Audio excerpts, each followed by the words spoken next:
कि दिल से दिल बड़ी मुश्किल से मिलती है, तूफानों में साहिल बड़ी मुश्किल से मिलती है। अनुपमा कि दिल से दिल बड़ी मुश्किल से मिलती है और तूफानों में साहिल बड़ी मुश्किल से मिलती है। यूं तो मिल जाते हैं हजारों गाल गुलाबी, मगर गुलाबी गाल पे तिल बड़ी मुश्किल से मिलती है। क्या बात है। अच्छा सुनिए ना, ये आंखों की जादूगरी कहाँ से लाते हैं? ये आंखों की जादूगरी कहाँ से लाते हैं? अच्छा। और जरा दुनिया के सरी धरा। हाँ। ये आंखों की जादूगरी है मुकेश म्यूजिक सेंटर ये है। हाँ, ये है। हाँ बिल्कुल, दोनों बड़ी मेहनत कहते हैं। आंखों की जादूगरी कहाँ से लाते हैं? अच्छा, और कसम से हम तो थक गए, आप ये शायरी कहाँ से लाते हैं? कहते हैं तो है मुजफ्फरपुर के लीची कहिया लखनऊ के दशहरिया, तो है मुजफ्फरपुर के लीची कहिया लखनऊ के दशहरिया, तू हो अंगूर के बेटी पिया दो होठ से जा। कहते हैं कि सागर ने चाहा तो साहिल बना दिया, वैज्ञानिक ने चाहा तो मिसाइल बना दिया। क्या बात है कि सागर ने चाहा तो साहिल बना दिया, वैज्ञानिक ने चाहा तो मिसाइल बना दिया। अनुपमा जब तुम हमसे दूर होने लगी तो भगवान ने भी एक मोबाइल बना दिया। हमारे भाई लोग को तुम अपना कांटेक्ट नंबर देते जाना, कांटेक्ट नंबर देते जाना हमारे भाई लोग को। कहते हैं कि आपकी दोस्ती हमारे सुरों की ताज है। आपकी दोस्ती हमारे सुरों की ताज है। और आप जैसे दोस्तों पे हमें नाज है। और कल कुछ भी हो जाए जिंदगी में, मगर आपकी हमारी दोस्ती वैसी ही रहेगी जैसी आज है। लव यू टू भैया। Thank you so much. मैंने तारा भैया कहला के जरूरी बता कि भैया का ही जनरे पगली कि मत कर हुस्न पे नाज, इतना ये 4 दिनों की मस्ती है। सही कह रहे हैं हमारे भाई लोग, गौर फरमाइएगा कि मत कर हुस्न पे नाज, इतना ये 4 दिनों की मस्ती है। और तेरा रंग गोरा उस वक्त तक है जब तक रंग गोरा करने वाला क्रीम सस्ती है।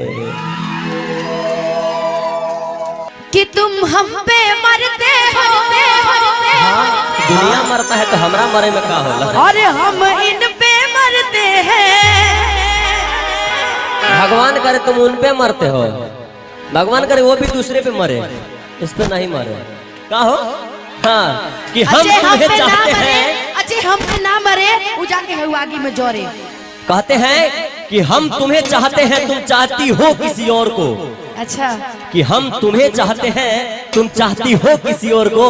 भगवान करे तुम जिसे चाहती वो भी चाहे किसी और को, मिजाजे ठंडा हो जाए। और कहते हैं कि तू चांद में सितारा होती। अच्छा तू चांद में सितारा होता, आसमान में एक आशियाना हमारा होता। लोग तुझे दूर से देखा करते और सिर्फ पास से देखने का हक हमारा होता। कोई दीवाना कहता है तो कोई पागल समझता है, कोई दीवाना कहता है तो कोई पागल समझता है। धरती की बेचैनी तो सिर्फ बादल समझता है। अनुपमा तू मुझसे दूर कैसी और मैं तुझसे दूर कैसा, ये मेरा भाई का दिल समझता है और मेरा दिल समझता है। छोड़ दिया है।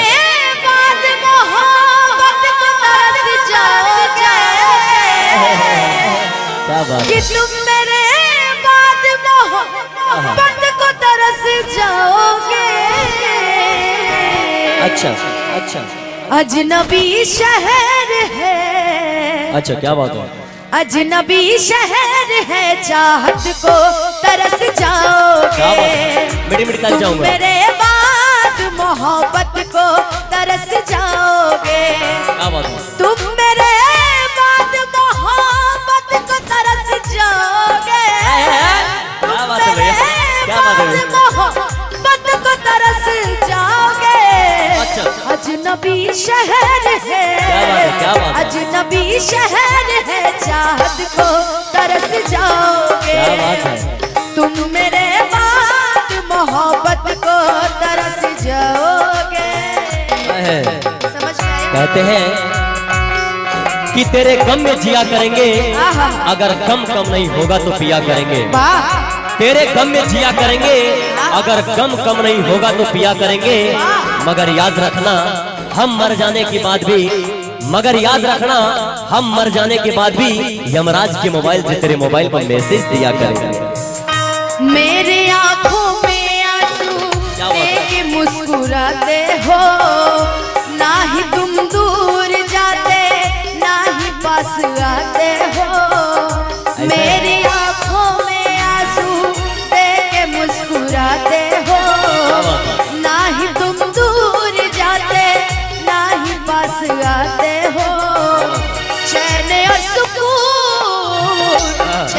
सुकून के बादल में बरस जाओगे। तुम मेरे बाद मोहब्बत को तरस जाओगे। तुम मेरे बाद मोहब्बत को तरस जाओगे। तुम मेरे बाद मोहब्बत को तरस जाओगे। जिस दिन हम छोड़ दिए ना, अच्छा जिस दिन हम छोड़ दिए पागल, ये दुनिया तुम्हें पागल कह के छोड़ देगा। क्या बात है। अजनबी शहर है, अजनबी शहर है, चाहत को तरस जाओगे। तुम मेरे बाद मोहब्बत को तरस जाओगे। अच्छा लगा ये गाना? पक्का? तो ताली बजा के तनी आशीर्वाद दे दी। आहा क्या बात है। हाँ, हम तो शुरुए से बदनाम है, कोनो आज बदनाम हुए हैं कि हम लाख अच्छे हैं पर लोग हमें खराब कहते हैं। ओहो, कि हम लाख अच्छे हैं पर लोग हमें खराब कहते हैं और गांव के बिगड़े हुए नवाब कहते हैं। आज इस कदर बदनाम हुए हैं कि आज पानी भी पीते हैं तो देखने वाले शराब कहते हैं, शराब कहते हैं। क्या बात है। मैंने खाली शराबे कहबू, हम तो तरह के शराबी ना कहने। शराबी ना कहलू तो मैंने गाना गाना का कहे का मतलब अर्थ रहला, तर गाना का अर्थ का रहला यही था कि जो आप इधर उधर देखते दाखते रहते हैं। कहते कि हर शाम अच्छी होगी, हर सुबह अच्छी होगी, उजली कफन में लिपटी मेरी ही लाश होगी। अनुपमा जी, हर शाम अच्छी होगी, हर सुबह अच्छी होगी, उजली कफन में लिपटी मेरी ही लाश होगी। ऐ दुनिया वालों मुझे वहीं दफनाना जहां मिस अनुपमा की लाश होगी। ये हमारे भाई लोग के लिए क्या बात है। अरे मन देख ला भाई हो भैया, आप हमारे बड़े भाई हैं, बड़े भाई हैं। आप उसमें छोटे भाई, आप उसमें सटते क्यों हैं? आप अलग से रहिए ना, हमसे आप माइक लीजिए ना। देखिए ये हमारी छोटी बहन के जैसी है और आप धन्यवाद सर। छोटे भाई के जैसे हैं।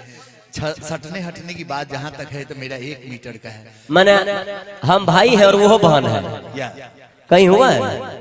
हम इसका भाई है, बहन है। हाँ, एक ये है new Janata club Gangeli ward number 6, Subhash Kumar, Om Prakash Shah. आप दोनों के इस गीत पर खुश होकर आशीर्वाद दिए हैं कि दोनों की जोड़ी 7 जन्मों तक रहे। मोहब्बत का दौर है। अच्छा, प्यार है, मोहब्बत है। अच्छा, लीजिए। Hello hello. लेकिन मैं प्यार हूँ किसी और का, मुझे चाहता कोई और है। मैं पसंद हूँ किसी और की, मुझे देखता हाँ, कोई यही और तो बात है। टोपी वाले भैया भी देख रहे हैं तो वैसे देखते बने।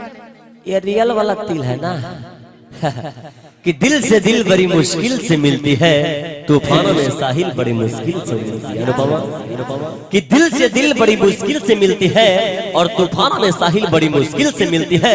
यूं तो मिल जाते हैं हजारों गाल गुलाबी, मगर गुलाबी गाल पे तिल बड़ी मुश्किल से मिलती है। क्या बात है। अच्छा सुनिए ना, कहाँ ना? ये आंखों की जादूगरी कहाँ से लाते हैं? आँखों का ये आंखों की जादूगरी कहाँ से लाते हैं? अच्छा। और जरा जुने की सारी धरा। हाँ, ये आंखों की देख ला, जादूगरी ये है कहाँ- मुकेश म्यूजिक सेंटर, ये है। हाँ, हाँ, ये है। हाँ बिल्कुल, दोनों लोगों को। दोनों बड़ी मेहनत कर कहते रहे हैं। हैं आंखों की जादूगरी कहाँ से लाते हैं। अच्छा, और अच्छा। कसम से हम तो थक गए, आप ये शायरी कहाँ से लाते हैं? कहते हैं तोहे मुजफ्फरपुर के लीची कहिया, लखनऊ के दशहरिया। तोहे मुजफ्फरपुर के लीची कहिया, लखनऊ के दशहरिया। आ तू हो अंगूर के बेटी, पिया दो होठ से जा। कि मेरे मर्द महोदय जी लव का उद्घाटन कीजिए। कैसे आजकल बदमाश हो गई हो, नवाना सब में पास हो गई हो। अब आए हैं ना चुमा लीजिए मेरे मर्द। अच्छा, मेरे मर्द महोदय जी लव का उद्घाटन कीजिए। मेरे मर्द महोदय जी अरे ताली बजा दो। लव का उद्घाटन अरे कीजिए ना। आजकल बदमाश हो गई हो, अच्छा। नवाना सब में पास हो गई हो। अब आए हैं ना चुमा लीजिए।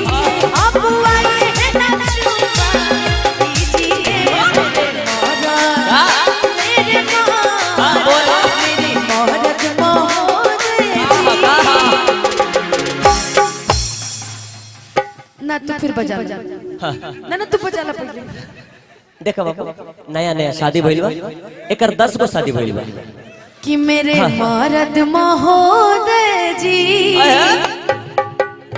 कर दे बोल जाओ जाके कोयली को लाइन दीजिए मेरे मर्द महोदय जी जाके दूसरा के लाइन दीजिए।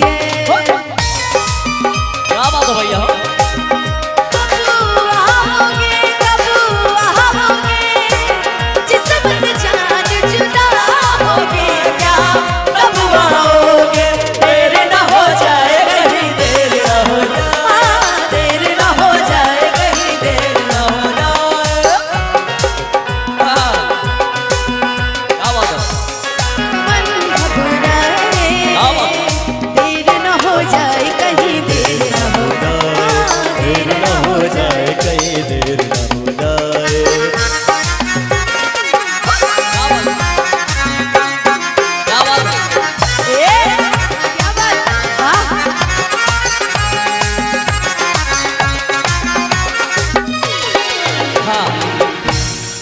इतना कहीं जरूरी रहे ओकरा बाद हो गई लव के उद्घाटन लव के उद्घाटन हो गई। कितने देर से लाइन मार रहे थे ये दूसरी लाइन आपे के लिए थी मैंने भाई लोग के सामने कहला कि जरूरी बा कि जेकरा से शादी करूंगी अरे ओकर है कलाई धरूंगी हाथी नबे में बंद कई के दरवाजा अकोरा में उसी को धरूंगी। धाला धाला धाला भाई होने से देखते टमाटी वाली ना बोलो अच्छा लाज शरम के गठर पा खोलो खोल दा दूध में हल्दी मिला के पीजिए मेरे मोहरत क्या बात है मेरे मोहरत महोदय जी लव का उद्घाटन कीजिए मेरे मोहरत महोदय जी लव का उद्घाटन अरे कीजिए ना कोने के बात है हम तो कहते नीनू हम तो सही अरे ताली बजा के आशीर्वाद दे देती कम से कम।